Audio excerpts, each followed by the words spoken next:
mindsets as well. But they're a mindset that takes you to a place that no evil, nothing can harm you or hurt you. The problem is we want to control it when we go to Jesus, and he's saying, let go. Just rest in me. So if we rest in him, you are now truly free. Don't worry about anything. I'll give you a quick example. About, I'd say 2 years ago, I was on 9 different medications, including high blood pressure, all this other stuff.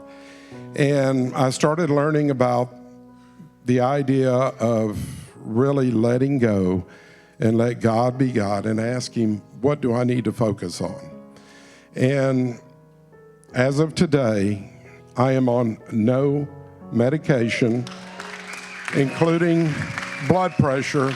And when Josie was up there and asking y'all to let go, I'm telling you, you can let go. You can rest in Jesus. He will give you the solution if you'll give control to him.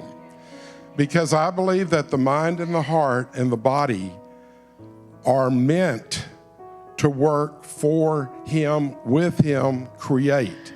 So if you guys will just rest in Jesus, I'm not saying don't take your medications and all that, but I'm telling you he can take you through the process and he can get you out of that, and you can be healed and you can be the person you wanted to be, and you will be. The thing is, don't let anyone change the fact that your connection is a frequency higher than what the world operates in. So connect every day, whether you do it in prayer, whether you do it in kindness, whether you do it in praise and worship. I mean, to me, I turn on a good praise and worship and forget all the problems. And somehow, some way, they get worked out. But you know what? I'm learning. Don't stress. I'm wasting energy. I'm wasting time. But there is a key. And the key is where you put your intention and attention and focus is where the power is. It is right now, not yesterday, not tomorrow, but right now. Focus that energy, get it, say, God, I don't know what the answer is. Close your mind, do whatever it is, get an uncomfortable place and say, I want to be released.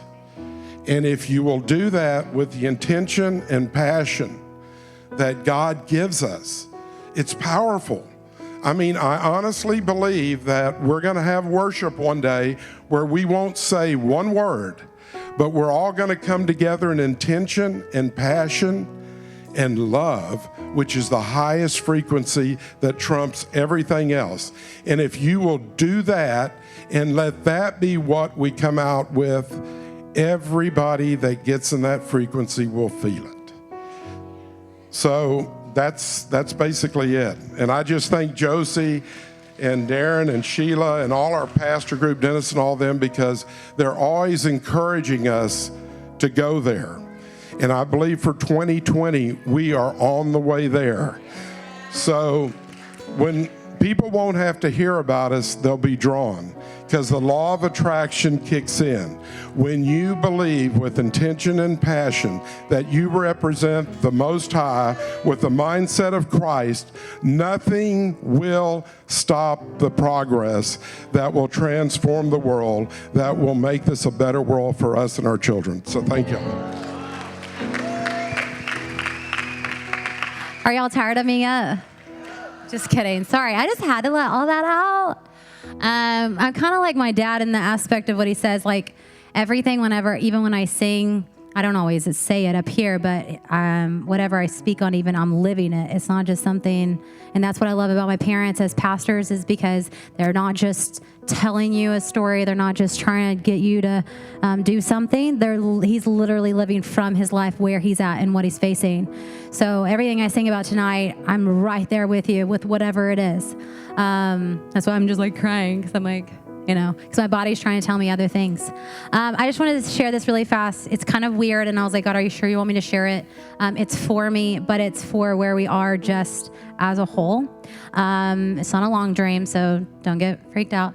But I just had this dream last night, and this is going to sound really weird, and I know. But in the dream, two of my best friends, they're married, beautiful family. I'm single. I'm almost 31. And in the dream, I remember there was nothing weird about it, so don't let your mind go weird, okay? But she said, hey, well, Josie, why don't you just be in our marriage since you don't have anyone? It's totally fine. We'll share. Again, don't let your mind go weird.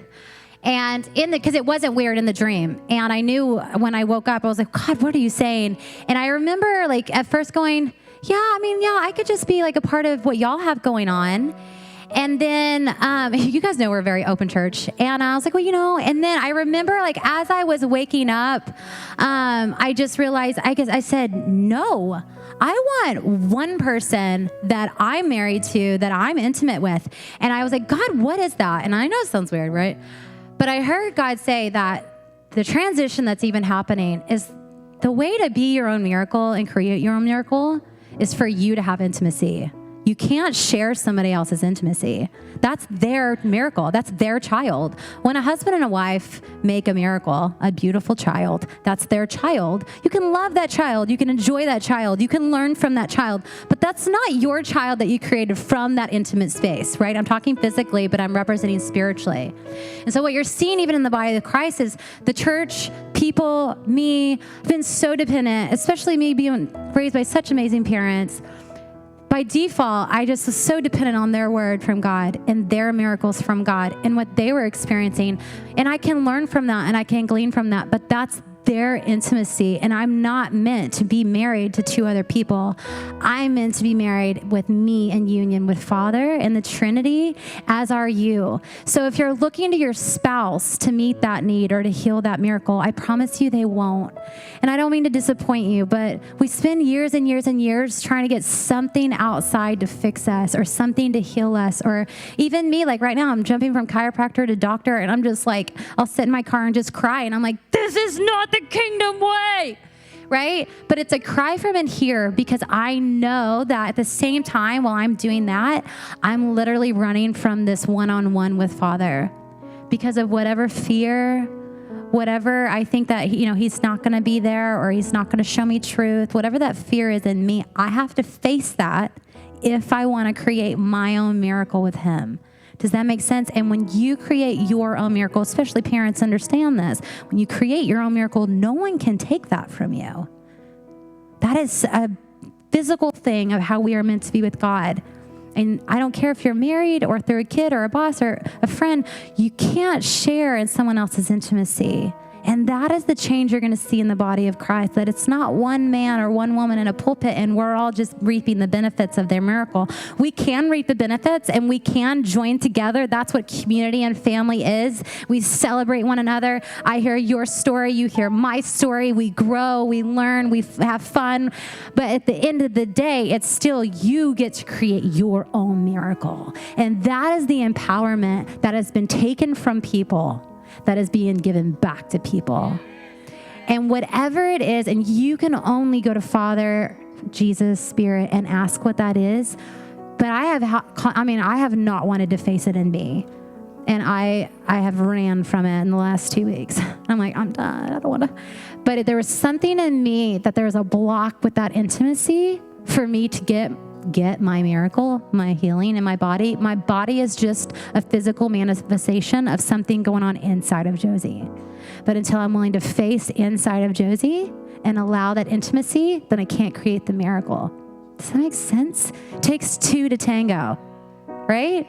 So it's you and the Trinity, right? It's not you, the Trinity, and Darrin, or you, the Trinity, and Sheila, or you, the Trinity, and your spouse. They're in there too. I'm saying we're all one. We get that. But I'm going deeper than that right now. So whatever it is that you're needing, you have to be willing to face that and go, where have I allowed that blockage? Because that's the very thing that's stopping that miracle. That beautiful child that you and Father are meant to create on the planet, right? So anyways, I just had to share that. I know it sounded weird with the dream, but there you have it. I just want to add to that, because when she's talking about two people in a marriage and then you're the third wheel, so to speak, right? We've gone out with people and there's two couples and you're the fifth wheel, you know. But in the intimacy part, when you're talking about it, I've been there in the spiritual realm. Again, keep this in the spiritual realm when we're talking about. But when there's a couple and you can be the third wheel and you can take the pictures and they're doing the most beautiful things and you're part of that celebration and it's beautiful. And then you walk away and you feel ripped off because that intimacy, even though you got to experience it and watch it with them, you didn't get to experience it. So you lay your head down and you still feel left out. You still feel alone. And God's saying that's because you're letting that happen instead of this happen. So instead of watching it and being a part and celebrating with them, God's like, let's celebrate this together.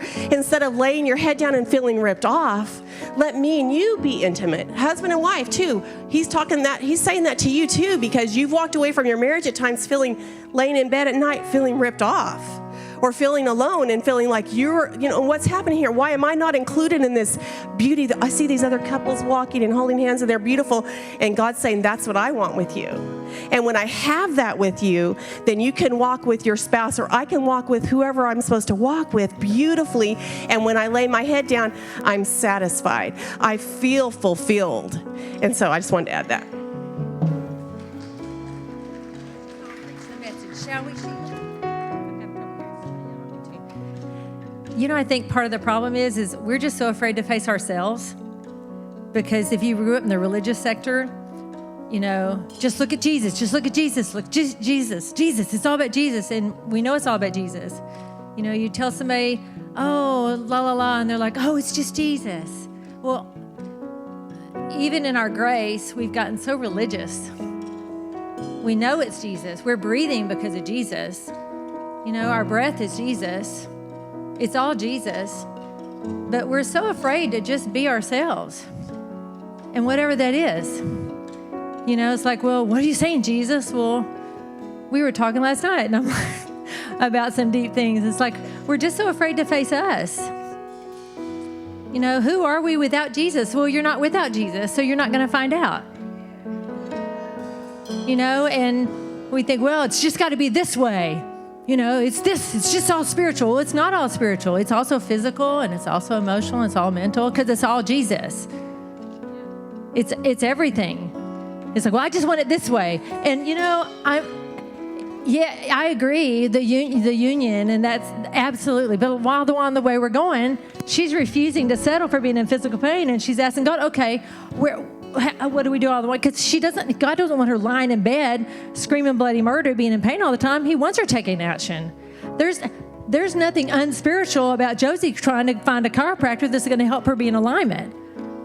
You know what I'm saying? There's nothing non-spiritual about that. It's all about hearing Him and following Him while you're on the way to where you're going. And it's like I made the statement, well, I don't want to produce a counterfeit. It's like, well, what if the counterfeit is just all inside of ourselves thinking that it's a counterfeit? And the authentic is, here we are.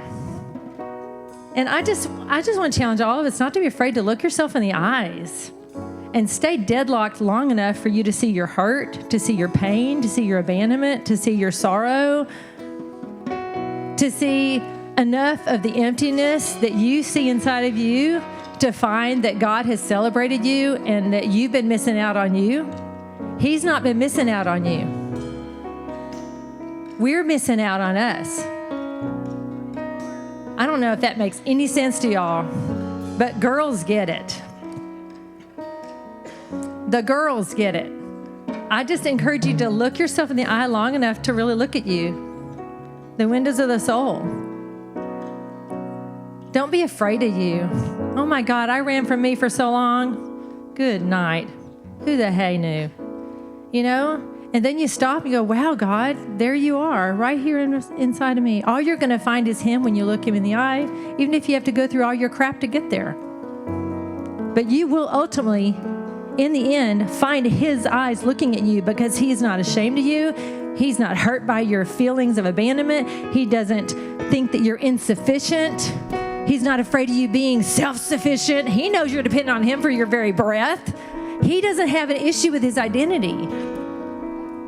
You know, he's got no issue with our identity either. We're the ones with the issue with the identity, not him. So I don't know. It's really all about looking yourself in the eye, looking into you.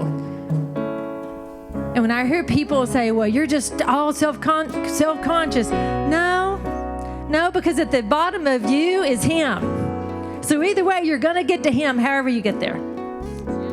Does anybody bear witness with that at all? Give me some validation. No, I'm just kidding. Anyway, I'm messing. God bless you.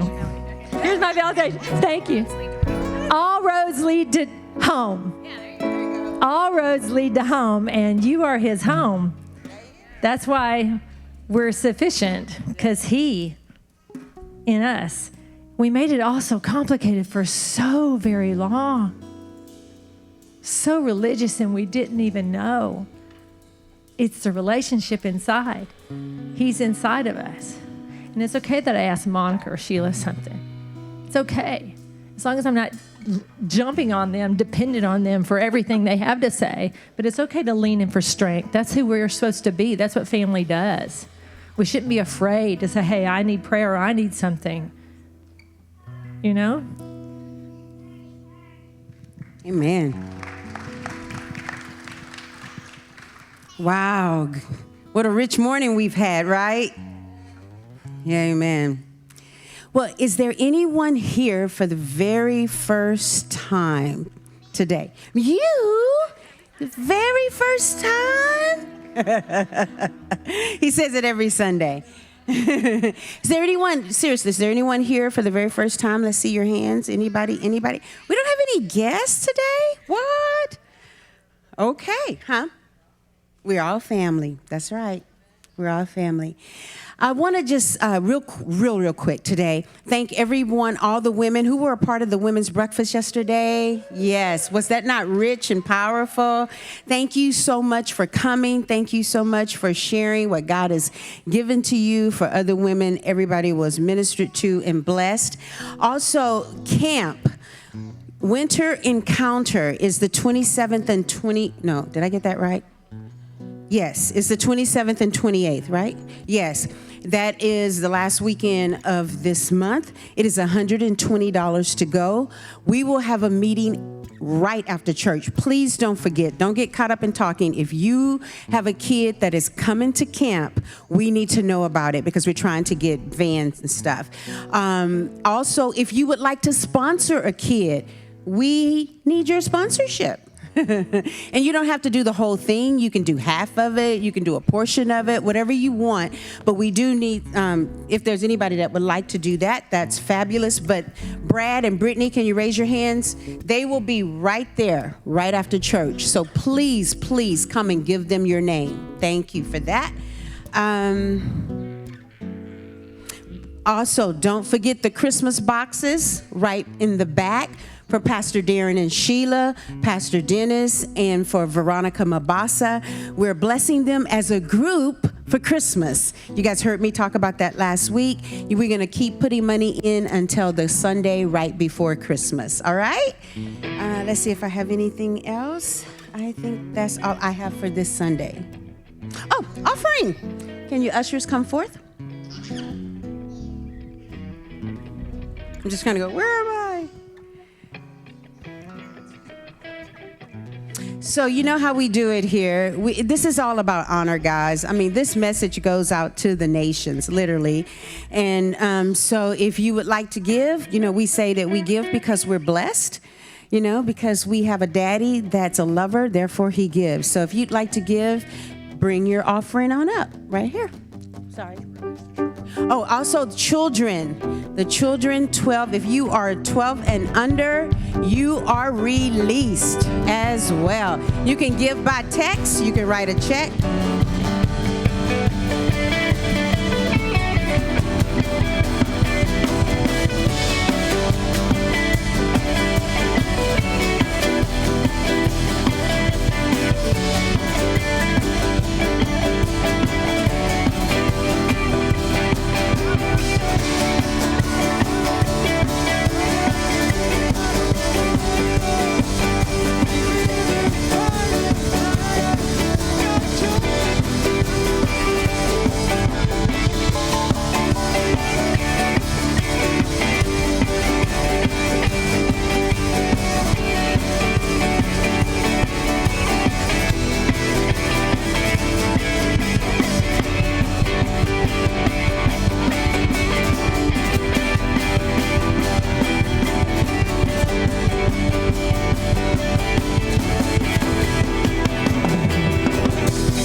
Thanks, you guys. Are y'all ready to go? It's 20 after 40 minutes. I already cut it in half twice. Because it's already been said. I'll tell you what was so great about the women's breakfast at the house. And it's funny because one of our young people said they didn't want to really go to that. It's kind of like an awkward baby shower. How many of you guys have been to awkward baby showers in churches? Like, we do not want to pass around your kids' Pampers, like, you know. But anyway, men haven't been to those. God love you. Anyway, but it's not like that. I mean, there's a culture that is being created and that is created at God's house where it's not the facade. Am I really loud? Sounds really loud. Where you don't have to wear the mask. You get to come in and be yourself, and we had a really good time. The part that was so good is, I just cracked a few jokes and got to sit on the floor and hold my grandbaby and just listen to God speak and what God's saying to people that are me, people that are part of us. And it's such an honor, you guys. It's such an honor to be amongst a group of people that are grabbing this message, are really willing to take it as a reality, that are being awakened inside. You know what I'm saying? It's just an honor. Wasn't it amazing? Yes. And so basically what we do is people write on, they pick out an ornament and then they write a prophetic word about that ornament, and then we draw names and give them to people. And I'm like, you guys, I know they're just ornaments. Like, I would irritate, I'm so non-sentimental about things that are going to be gone in a month, you know what I mean, or in 5 years, that I would irritate you. You know what I'm saying? I'm like, we could miss a few Christmases. I don't care about that stuff. You know what I mean? So it's not about that one ornament, but once you begin to hear what comes forth from the women to each other, it's just a point of contact where God begins to minister. Does that make sense? And so much we hold on to the things that, I've just been really meditating on this, that what I'm holding on to, even in here, in my memories, in my thoughts, or what I'm setting value on that is temporal. You know what I mean? Like, in 100 years, will this matter? Yeah. Some of you guys have, we saw it when the flood happened. Beautiful homes were destroyed in a weekend. Yeah. Yeah. You know what I'm saying? Now think how much stress you went through to build that home, and the fights you went through with your husband, and the stress you caused your kids to something in 100 years will not matter. Do you know what I'm saying? And I'm just like, I'm walking this out. I'm not scolding anybody here. I'm scolding myself. And so I've just been meditating, like, does this matter? And catching things before I begin to let those thoughts start circulating around them. You know, thoughts are like these little bees, bzz, they get all around it, you know. And then before you know it, you're in this torment that you created, right? And so if you can't see this, I just wrote a circle and then two other things I'm going to go right to it. I was going to break down a little bit because Darrin had talked about Matthew 13. Let's look at it really quick. Matthew 13. The good soil. Are y'all out there? If you're not awake, just stand up. I don't care if you stand up. Matthew 13. Said the same day that Jesus went out of the house, he sat by the lake. Such large crowds gathered around him. He got into a boat and he sat in it with all the people who stood on the shore. And then he told them parables and a saying. Now he said, this is the parable among parables later. He told his disciples, if you don't get this parable, you're not going to get any of them. Right? And so you're like, oh, dear God, you better get this parable, you know, because he's talking about the kingdom here. And he said, a farmer went out to sow his seed. As he scattered the seed, some fell along the path. Say path. And the birds ate it up. Some fell on rocky places where it did not have much soil. Say rocky places. Where it did not have much soil. It sprang up quickly because the soil was shallow. But when the sun, when the sun came up, the seeds were scorched, the plants were scorched, they withered because they had no root. Think about that. Other seeds fell among thorns. Say thorns. Okay? These seeds fell among thorns, which grew up and choked the plants. Still other seeds fell amongst good soil. That's what we want to talk about. And the seeds that fell amongst the good soil produced a crop. 100, a 60, or 30 times of what was sown. Whoever has ears to hear, let him hear. And it's just funny, I'll just add this. This is just a quick little commercial. You know, as you're growing, you were operating and God was moving in these areas, and you look back and you go, wait a minute, because you're learning something else. Was that wrong? But as soon as you say, was that wrong or was that right, you begin to attach yourself to a different tree. Okay? So this is, from the tree of life, you can appreciate every growth. I'm not going to tell you it was wrong or right that food would drool down your face when you were 2 years old. You were 2, right? I'm not going to tell you it was wrong or you were right. And some of you that, you know, us that were, what year you were potty trained or whatever, it's part of the growth. So the tree of knowledge of good and evil, your soul would look back and go, I'm confused now, what is right? Because we so want to get doctrine right. But when you're operating from that space, you're already on the tree that operates from good and evil. I'm weighing it out. Is this good? Is this right? Is that what he's saying is right? Is it wrong? Is it good? Is it evil? Is it good? Is it evil? Okay? And that's not the question here. The question or the answer here is that we're learning to live by the Spirit. When you live by the Spirit, I was talking to someone about this yesterday, Philip. He was in a revival, man. I mean, people are getting miracles and the hungry are being fed. The whole city's erupting. And Philip, in his willingness, was pulled away, right? And he went and he found himself on the road with one man, which was the Ethiopian, right? Yeah, centurion. And God had him, he was reading out of the book of Isaiah and he didn't understand it. And Philip was like, oh, this is what this means, baptized him. And this man of influence was able to touch a nation. Okay? So in it, though, Philip had to deal with his mind, or maybe he already had grown past that. Oh, would it be right to leave this or wrong? These are my responsibilities. This is where God's moving. The next place that God is moving you, as soon as you move into, is that right or is that wrong? You get on the wrong tree, and then you begin to spiral into something else. Does that make sense? And so that's why there's freedom I'm seeing that's coming to people when you're willing to let go of even the fear of missing it. You are going to miss it. I'm going to miss it as part of the growth. Okay? We're learning to ride bikes and we're jumping out of planes and we're learning to do, drive cars, and we might wreck it, but we're going to drive the car. Okay? So the fear is gone once you have settled that I want God. I want him in the center. And there is no fear in love. Okay? So you'll start to miss it. There was so many times, you guys, we were running as hard as we could. God just went and kind of pulled us another direction. You know what I'm saying? Because our heart is after him. All right? Okay. So let's talk about this really quick. I cannot talk that much. I'm going to keep up with time here. So go to 13:4.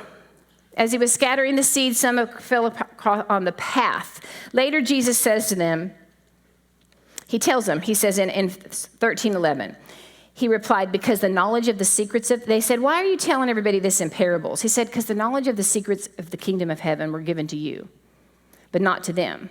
Whoever has will be given more, and they will have abundance, but whoever does not have, even what they have been given will be taken away. And then he quotes what Isaiah said. And he said, blessed are your eyes, 13:16, because they see, your ears because they hear. For truly I tell you, many prophets and righteous people long to see what you see but did not see it, and hear what you hear but did not hear it. He's talking to his disciples after he teaches on these parables, and he's telling you how to produce the seed. Okay? And they're saying, and he's like, you guys have to understand, if you can see, you're blessed. The prophets and the men of God, the people through centuries long to see what you see. They prophesied about something that they could not walk in. It's what Teresa was explaining. They saw it from afar. We are a people that don't have to see it from afar. We get to partake. But if we live by our mind that tells us it's still from afar, where religion is, then our experience is just like the prophets of old. We're longing, we're reaching, we're pointing. You know what I'm saying? And Jesus is sitting amongst his disciples, and he said, blessed are you guys. You see the secrets of the kingdom were given to you. Like they're in your hand. You're going to see a harvest like you've never seen. You're going to see the unseen, the mystery before your eyes come forth in this natural world. And they're just looking at him like they don't know the gold mine that they're sitting on, really. They don't see that fully. And then he goes on and he says in 13:18, listen to then what this parable of the sower means. When anyone hears the message of the kingdom and doesn't understand it, the evil one comes and snatches it away that was sown in their heart. That's talking about the path. When anyone hears the message of the kingdom, no matter how loud we shout amen, but if we don't understand it, that word understand it is like a puzzle. One of the definitions is like a puzzle. They don't see the picture. We could grab one piece of the puzzle and start skipping through the streets because we see it, right? But then it's snatched out of our life. So we can hear it, we can see where we're supposed to walk in, we can sing that we have resurrection power and never partake in it because it's snatched out of us. All right? So he's telling us that the dangers. Now he's talking to them as a people, but I want to bring these four ground, where we sow the seeds into sight of you. Okay? Does that make sense? So I want you to shift your mind from out there, him teaching, to everything within you. All right? And so he tells them it can be snatched out.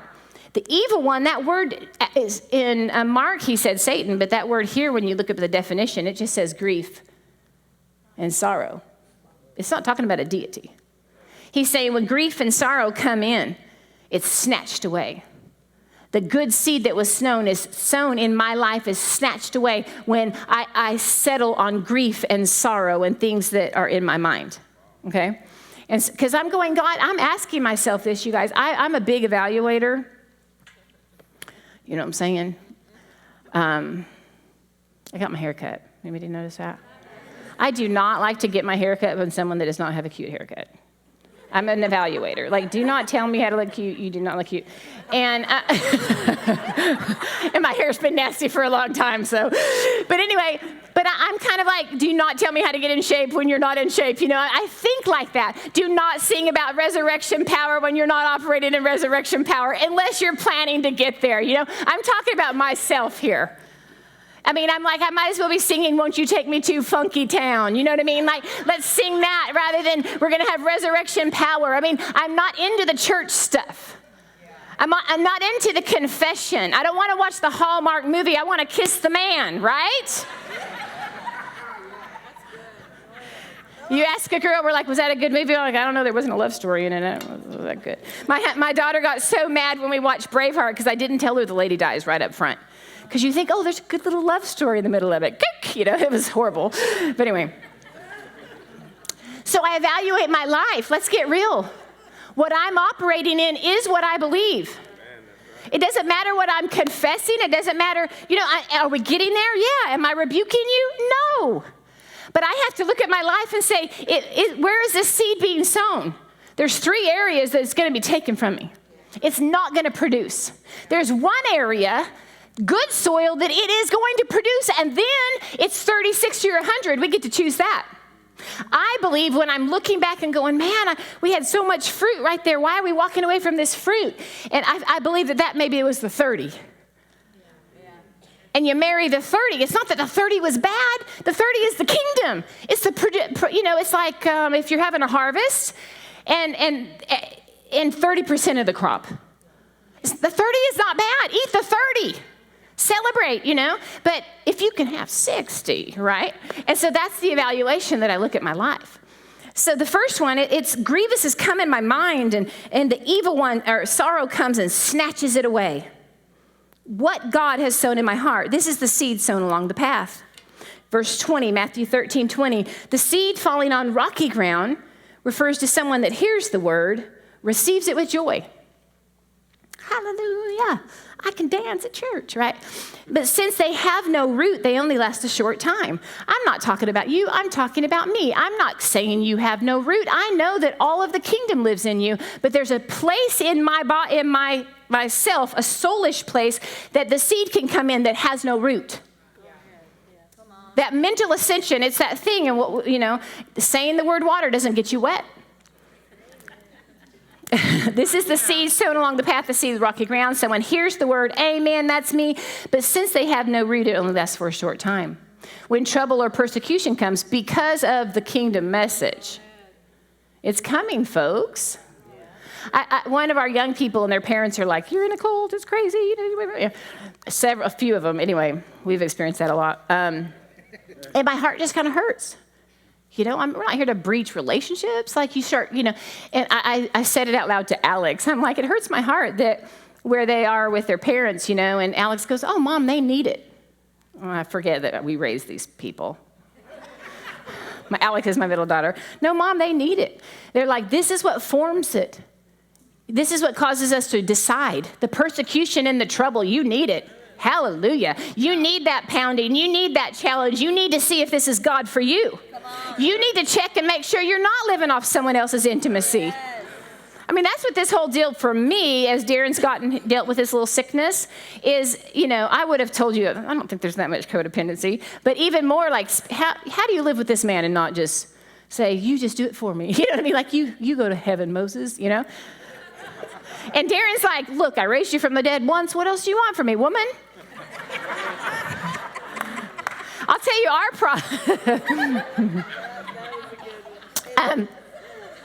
process with Josie, this is just being natural. Josie has been in a lot of pain.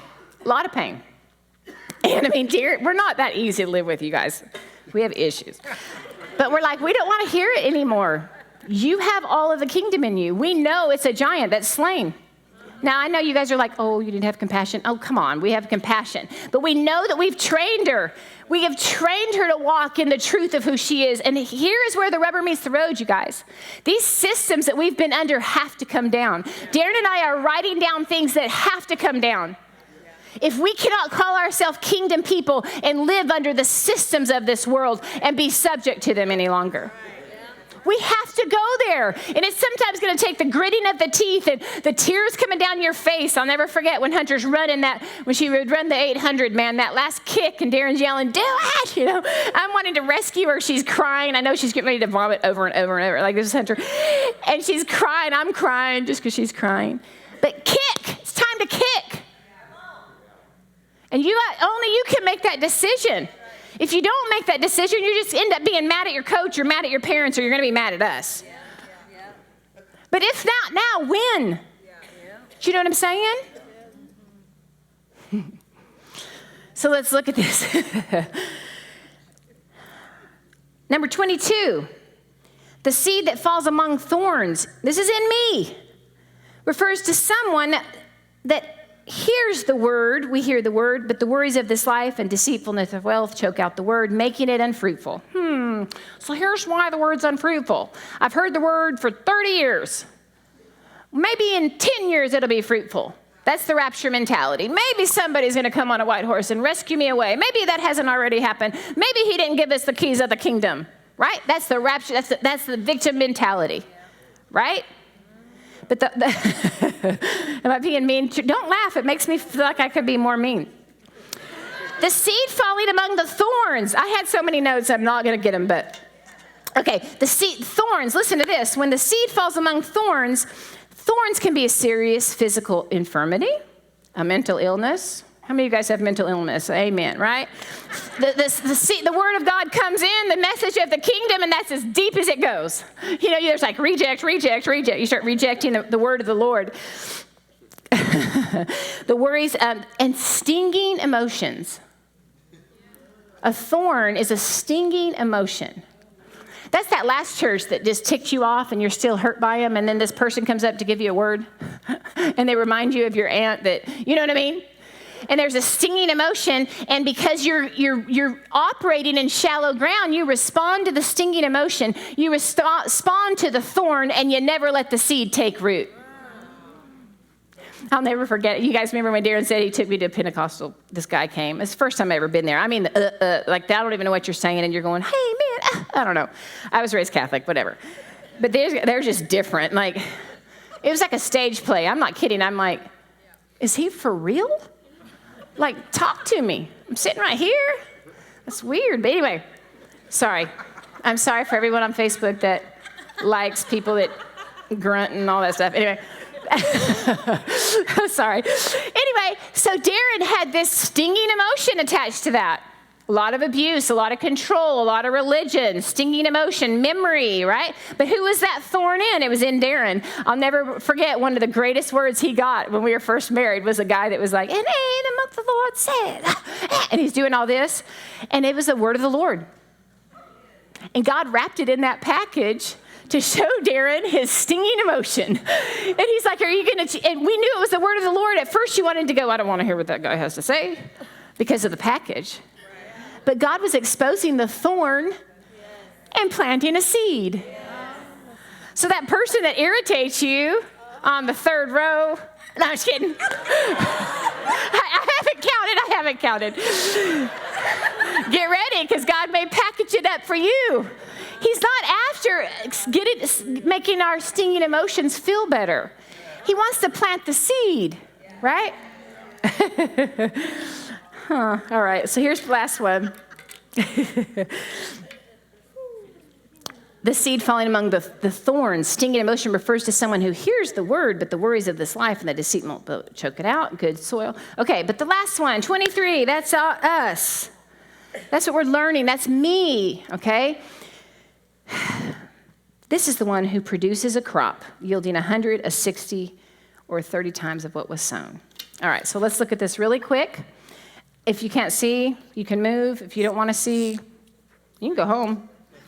I don't care. I'm just kidding. I'm kidding. I told the ladies yesterday, it sounded rude. I didn't mean it rude. It was actually funny. But I'm like, I love to hear the stories of how you guys found us, or we found each other, because we haven't advertised. And I'm like, I want to know how you found us, because no one invited you, and we're laughing. But I mean, whenever we get people like you that sought it out and they were already hungry for the kingdom message and it's stirring in them, we want to hide further. You know what I mean? We're like, let's do this, because then you can kind of weed through the ones that are just coming for the service. You know what I mean? So we, think about it in Red China, or, they're like having to hear the Spirit. And when they get out into the woods and they're having they heard it by God, they were sent. I mean, let's do this. And on that note, you guys, we're not praying like, oh God, but God has a facility for us. It's not this facility. Okay? It's unwinding. We may be here a few more months. I mean, we need a place to have a conference. That'd be good.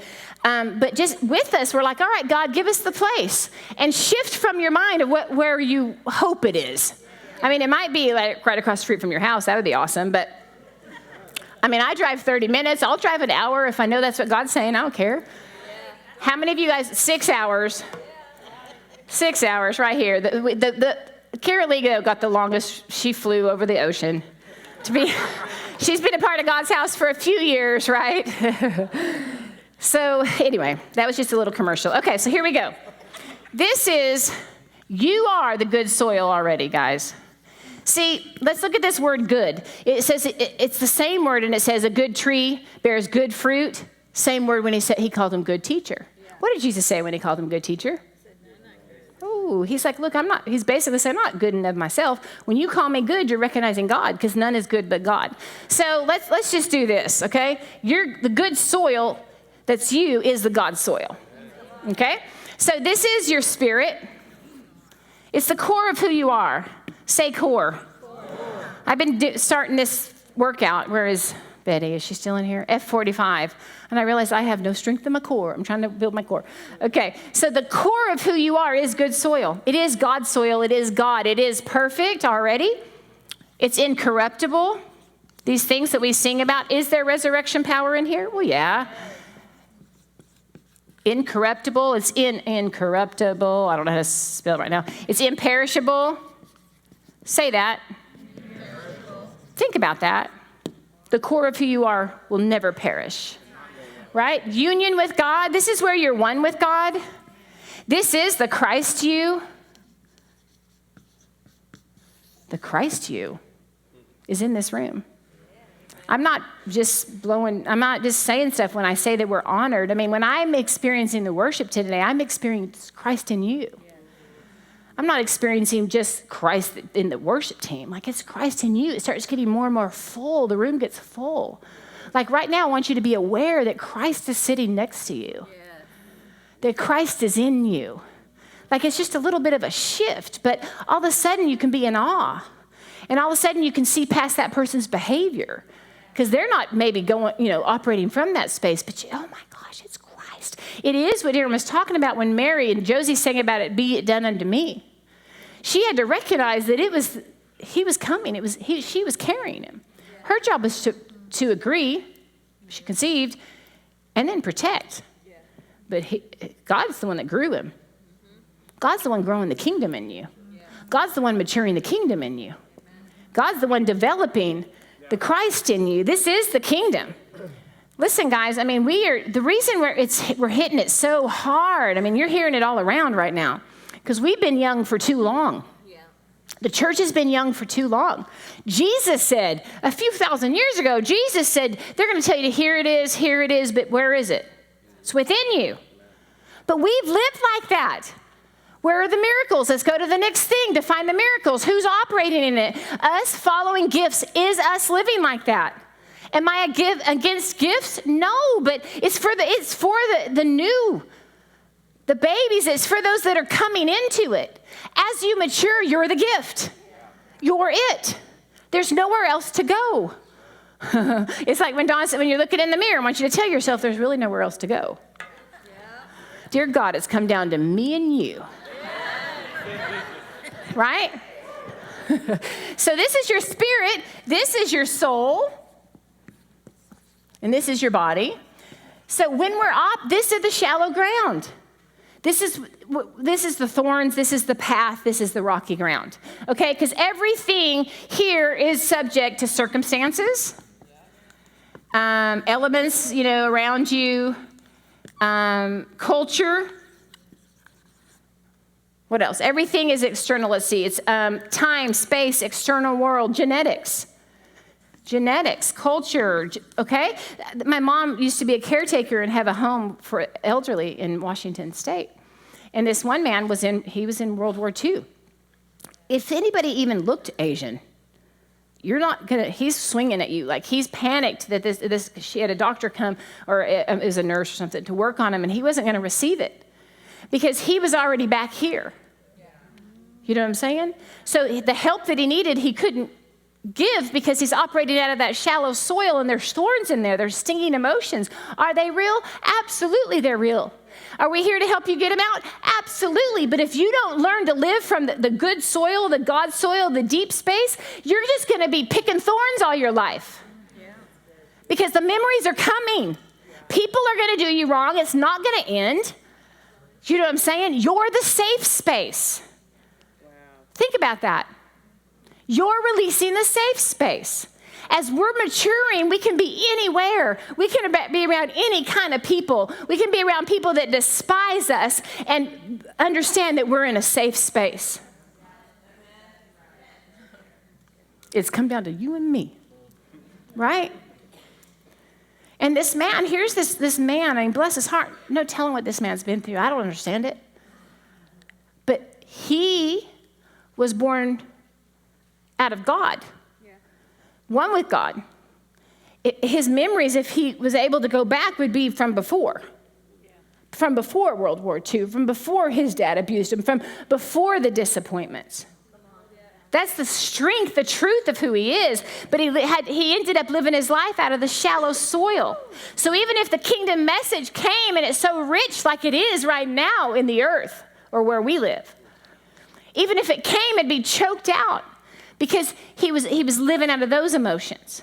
Does that make sense? And so I'm looking at my life and I can't deny where I'm not operating. And I'm not doing it because I'm going to try harder. I'm not that dumb anymore. I did that for years. Just got tired. That's why it sounded like a little contradiction when Josie said you can't heal yourself, but heal yourself when she's saying it up there. But we know what that means, in and of yourself. Like, you can't heal yourself from that same space. Yeah. I heard someone say this about our government, and this was when Obama was president. And he said, sure enough, it's going to swing back over here, and it'll swing back. I didn't like that he said that because I'm an optimist. I think one day it's just going to stay this, you know what I mean? It's just going to stay in the middle. But whenever you're answering a problem at the same level that caused the problem, it's just going to go back and forth from good and evil, good and evil, good and evil. It takes a higher kingdom. And so what I've been learning as I'm meditating on this, and these are the last couple things that I want you to take home with you. We've got to practice. We've got to practice what Josie was singing about. We've got to practice the dismissal. I heard a guy say you're like this. Okay, here we go. You know when we say God doesn't change, so we have to. Have you guys heard people say that? It's not the core of you, because that is God. You are unchanging here. The truth of who you are is unchanging. It always was. It was before you went to Vietnam. It was before you were born. The truth of who you are is unchanging. It's love. That's the truth of who you are, right? The part of us that has to change is this. Now, what religion would tell us is God doesn't change, so we have to change to align with him, and we see it outside of ourselves. But I've been learning, right, I knew this already here, but I've been practicing worshiping the God within me. And this is why the New Age people are tapping into it, y'all, because the church has been believing separation for a really long time. And remember, I don't know if you guys heard me say this maybe a few months ago, but I heard God say, I knew he said it. It kind of offended me. I'm like, God, are you New Age? No, I'm kidding. He said, the church has been looking for God when the world is looking for their self, and they're finding God. That's what Donna was saying. They're just looking for the truth of who they are, their truest identity, and they're finding God. Because at the core of man is God. But the truth is, we're out seeking, like 44,000 different Christian religions. We're seeking, maybe this is right, maybe this is right. You know what I'm saying? I mean, I'm smart enough to know I'm not right. Don't tell Darrin that part. Click that out.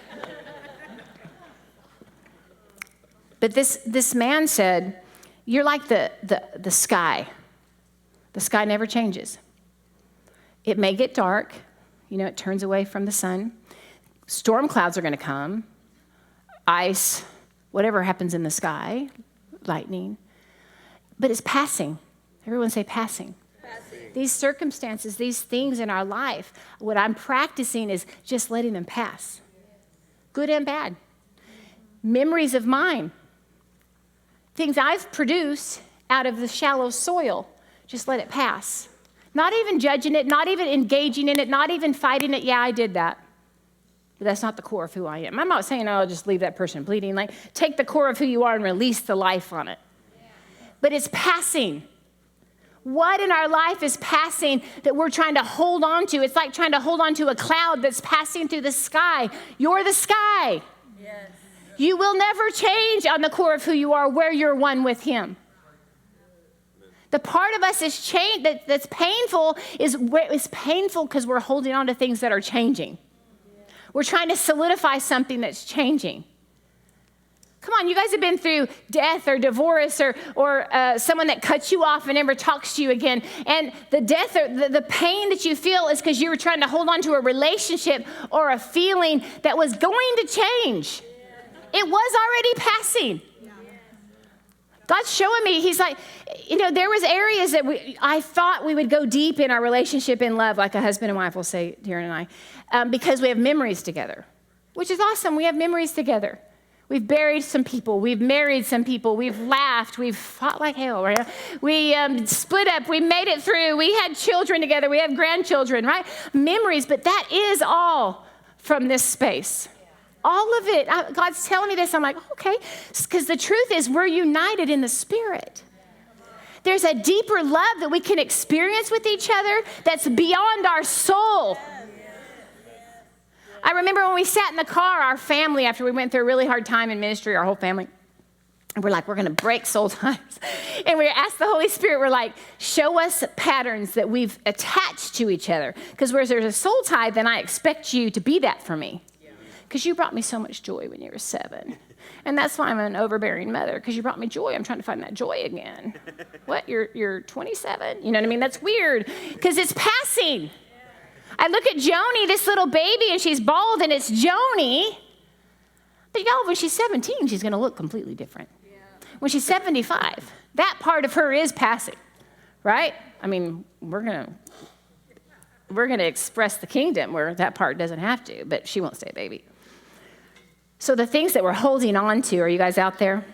So this one guy, his word that he said allowance. I've just been thinking about that. Just allowing life to be. Not trying to change things that are not in your control. Just let it pass. And tapping into that core of who you are, which is love. Neutral. Being neutral. This is such a good time of year, y'all, to learn to be neutral. You're going to be around your family. Is this not the silliest thing that we would stress out that we didn't have a certain food on Thanksgiving or dinner or you know what I mean? Like, Darrin's helped me with this because thank you. He's really poor and all that stuff, and they didn't have a lot of traditions and stuff like that. And he's like, remember I told you, he said, I don't really like you on holidays. This is a while back because I had to get it right so everyone could enjoy their holiday. But if you cannot enjoy your holiday because you didn't get cranberry sauce, you are weird. I mean, cranberry sauce? No, I'm just kidding. But you know what I'm saying? Like, those are so temporal. It's gone in a day. When I was telling Teresa, I'm like, when I sat in the room yesterday and just hearing these women, that's Christmas to me. It's not a day that's passing. When I get to see what's going on in your life, what happened with Peter, but finding his that's Christmas to me. It's like it happened to me. He got to meet his biological father. I mean, it's a crazy story. Crazy story. His dad's name's Peter. Never met him. Didn't know his name was Peter. Didn't know Peter was named Peter. But he's telling me the story, and that's Christmas to me. Do you know what I'm saying? The kingdom of God is everlasting. It will have no end, right? And so I'm learning to take my mind, pull it back from the things that are temporal. They're passing anyway, and shift it onto the eternal in me.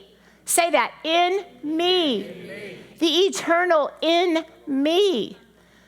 It's not too late. We're not here to build something on this earth. You know, I used to think, we used to have this mentality with our young people, like, you guys remember the History Makers? Wasn't that a song or something? Yeah, it's the best we can do is leave our stamp on history. You know what I mean? And so we're working really hard to be history makers, you know? And I know Jesus was, he was not just a history maker. He was a eternal changer. I don't know. But that used to be the biggest thing, what you're going to do on this earth. But guys, when you see who you are, that's the biggest thing. You're manifesting it. The desert fathers and these monks and these Catholic saints, they would hide from people. They would literally, cities would like gravitate towards them because of the miracles, and they were like, we got to get away from this. Like, they were running from what we were taught you had to go into all the world and do. But they were experiencing union. They were experiencing the truth of who they are. And out of that place, transformation began to happen. So here's the last part. I'm kind of throwing this all together because we're with time.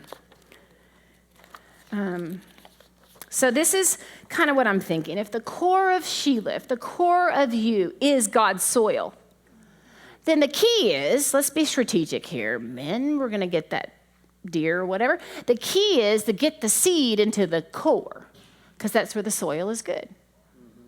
So it's like a video game. You got to get past those thorns. You got to, you know what I'm saying? And I mean, I know that we spend a lot of energy just trying to clean this up, and I'm not against that. But if the seed doesn't get into the core, there's still no production. So your whole life is picking weeds. Remember we picked weeds in the garden, Teresa? I was just little. I probably had one row, but my brother with 5 kids, we made up that song, working in the rock mine every day. We thought we were slaves or something.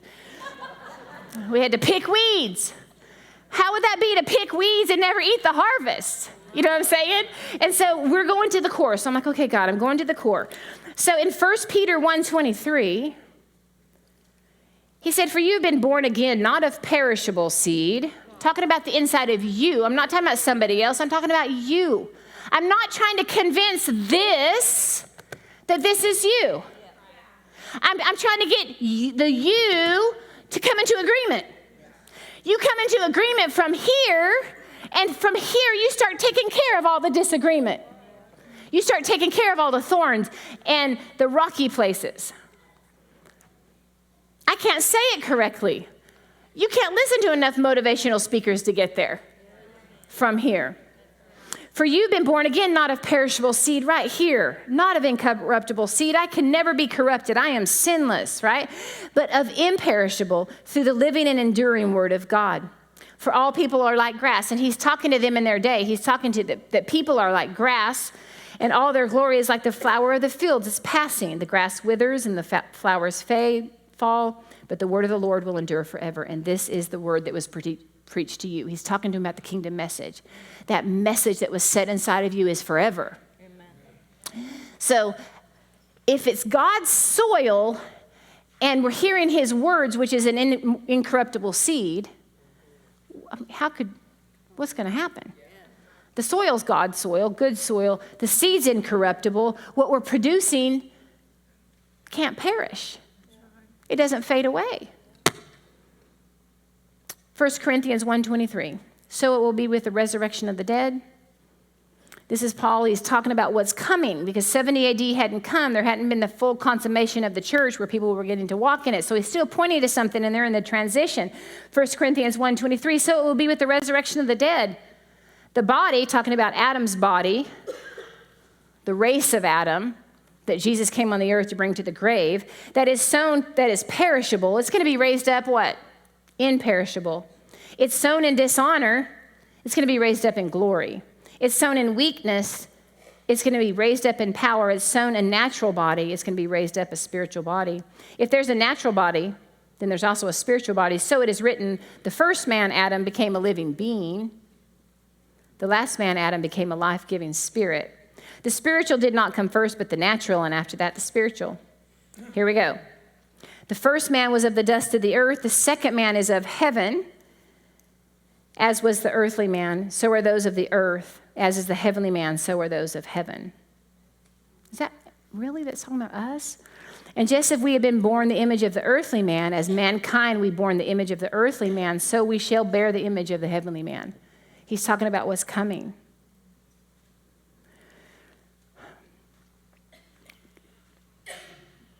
So the part that I've just been meditating on in the dismissal of things, guys, see, this is why I think spiritual warfare got so weird, and I was right in the middle of it with stuff, is because we did it from a soul. And emotions, like this may be you, it's been me before, but you can tell when someone starts praying in the spirit or whatever, they just start praying and it's out of fear, can't you? You can.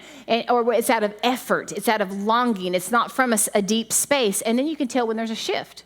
And I'm not rebuking you that you're praying from that, or when I'm praying from that. Sometimes it takes that to get to that. But once you shift, you begin creating.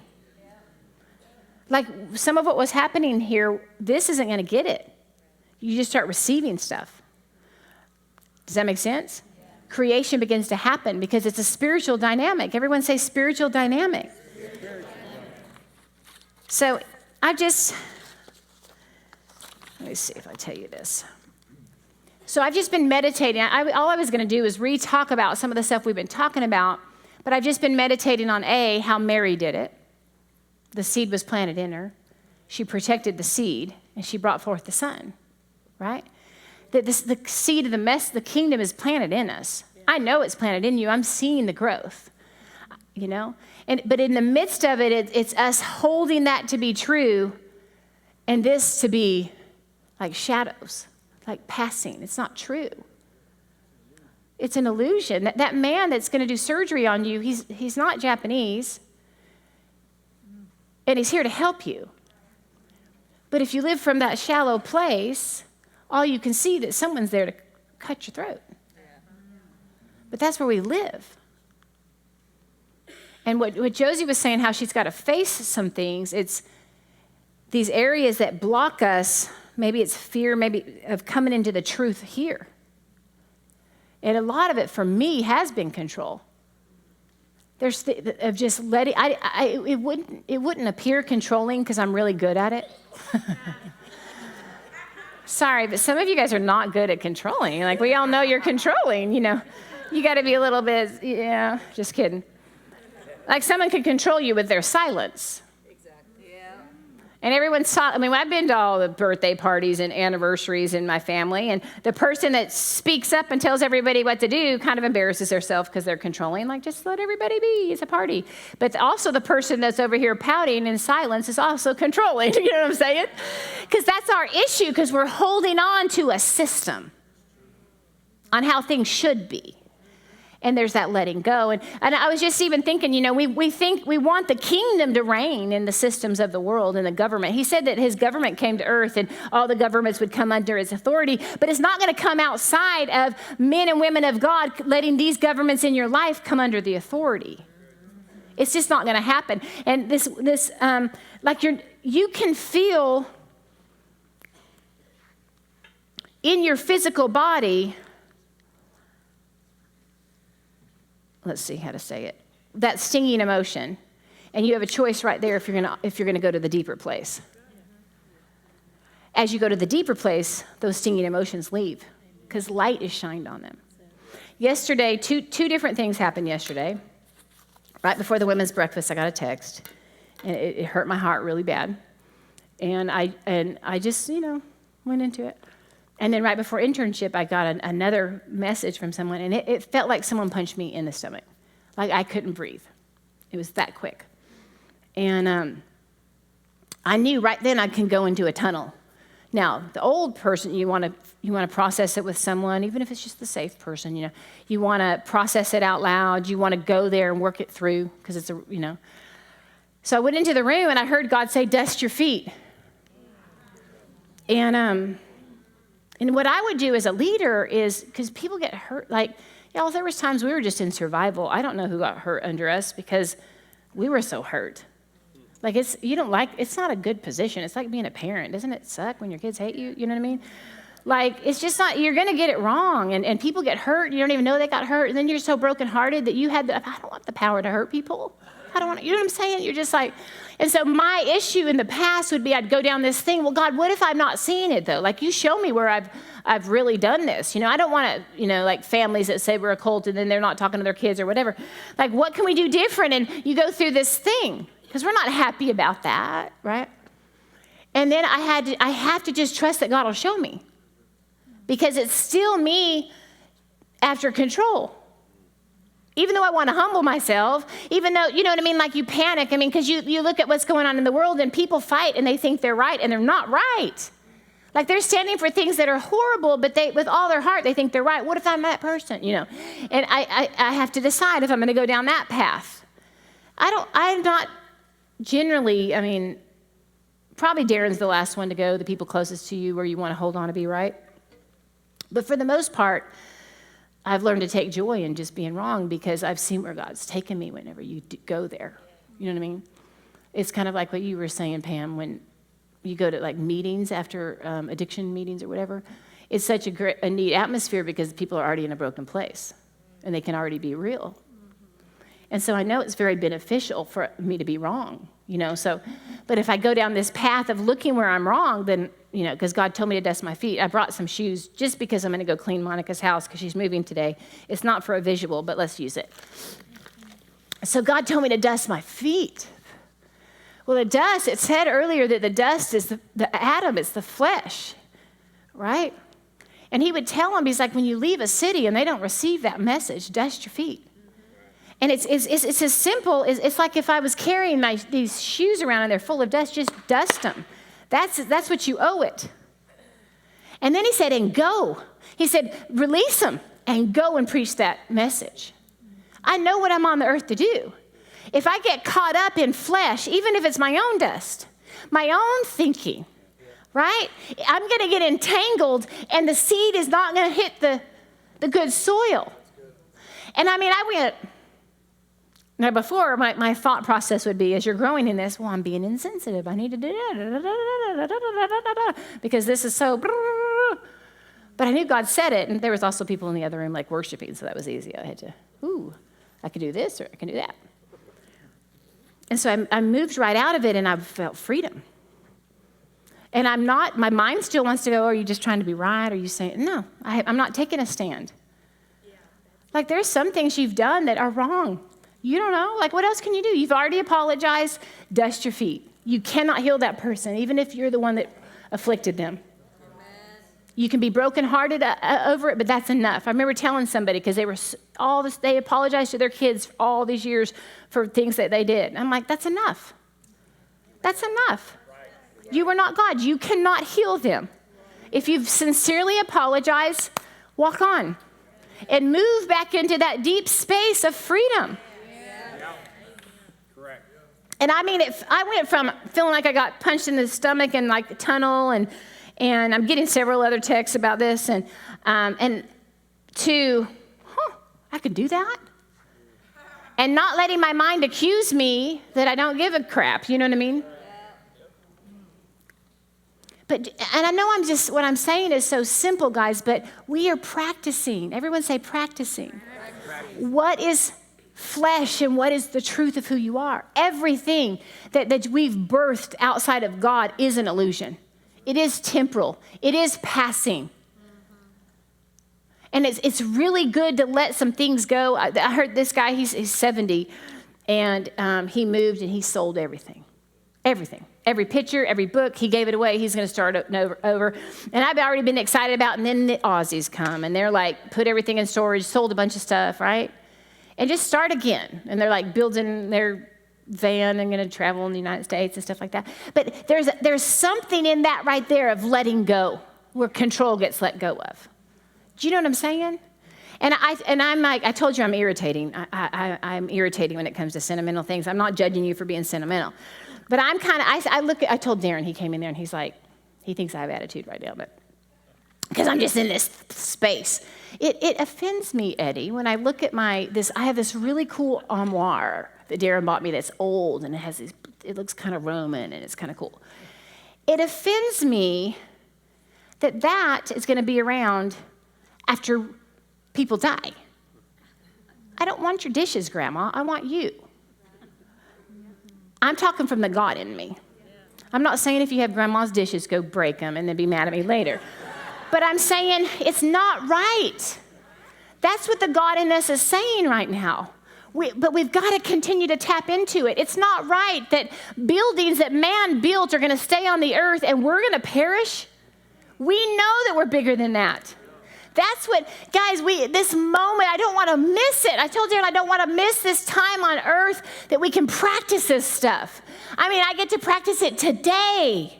I get to practice putting down my thoughts and those stinging emotions and not responding to the thorns. I get to practice producing the kingdom today. I seriously would rather sing Take Me to Funky Town than Resurrection Power if I can't have it. And the only way I can't have it is because I'm living from a shallow place. We got to choose to go there. That's why I liked what you said, Bola, at the women's meeting last month. She said when she starts getting a headache or something like that, she's like, heck no, she goes for a run.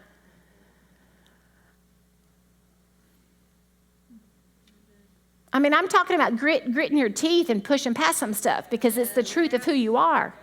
Guys, when you start living from this space, it's what, we told our kids, David could have thrown a marshmallow. The giant was coming down. David had entered the word of the Lord, and the giant was coming down. The word of the Lord that's eternal is inside of you. You are one with the word. I heard a guy say, and I loved it. He said, when I write, it's me in ink form. That's you in the form of paint. Those words are living and they're alive in us. So what are these areas that we're holding on to that are temporal? What are we shadow boxing that's not going to matter? If you're tired in the fight, I want you to rest. When he said he's bringing peace on earth, it didn't just mean the one man Jesus walking on the earth. Because all hell has broken loose for the rest of for a couple thousand years. The peace is in the earth. The peace is in us. It's well-being. It's a sense of tranquility. That's your gauge. That's my gauge. There is no turmoil in that space. It doesn't exist. I do not have to try to forgive anybody here. Because there's no sin. It was taken away. He said he took away the sins of the world. Think about it. Your mind comes in, what? He didn't take away the sins of the world. I see everybody sinning and hurting each other. That's your mind. He took it away. It doesn't just say he forgave it. He took it away. We can see from a space the opportunity that we have. So stand up with me. So, Father, I just thank you for today, just all the words that you're saying, God, the things that you're doing. God, I thank you that the opportunity that we get to be alive right now, God. We get to be alive right now, that we get to practice right now, that we get to learn to live from the inside out, God. And God, I ask, Holy Spirit, that you show us where we're looking here and there, where we're looking to anything external to meet that, God, rather than looking within. Lord, I just worship the God within. Come on, just shift your mind. See, right now as I was praying, I had to shift because my mind was up. Now, is God up? Well, absolutely, he's up, but he's also in. The God of all heaven and earth. Come on, put your hand right here. The God of all heaven and earth. Right here. The God of all heaven and earth. The God that split the sea. Right here. The God of all creation. Right here. Right here. Right here. Glory to you, Lord. Right there. Look, like, shift your mind. I heard someone say, Brad said it. People said, you're brainwashed. He goes, yes, my brain has been thoroughly washed. Literally, you guys, we're training our mind to shift. Because we do have the mind of Christ right here. We do have all the miracles we need right here. We do have every answer we need. As soon as we start wringing our hands and trying to work something out, know that you're on the wrong tree and make the shift. Peace will come and you'll begin to see. And when you begin to see, you can create what there is to be. You can create what wasn't was, and it's you and him, and it's co-creating. It's the children that we make together. It's the things that we are called to bring forth. And you being truly who you are, the core of who you are, is all we want, guys. We don't need you to perform. We don't need you to act a certain way. The more you see truly who you are, the more that you can be truly who you are is what the earth is waiting for. So right now, God, we just dismiss all those things, people that hurt us when they were not operating out of their core. And where we hurt other people, God, when we weren't operating out of the core of who we are, God. God, I thank you that you're showing us how to bring that light into the darkness. God, I thank you that we walk in this space with you, Lord. There really aren't words for it, God. Words are just so, there's really not words. God, I thank you for these Christ people. I thank you that they are seen and being revealed in their truest identity. I thank you that we walk in all your blessings and prosperity and truth. Amen. You guys are released. Thank you.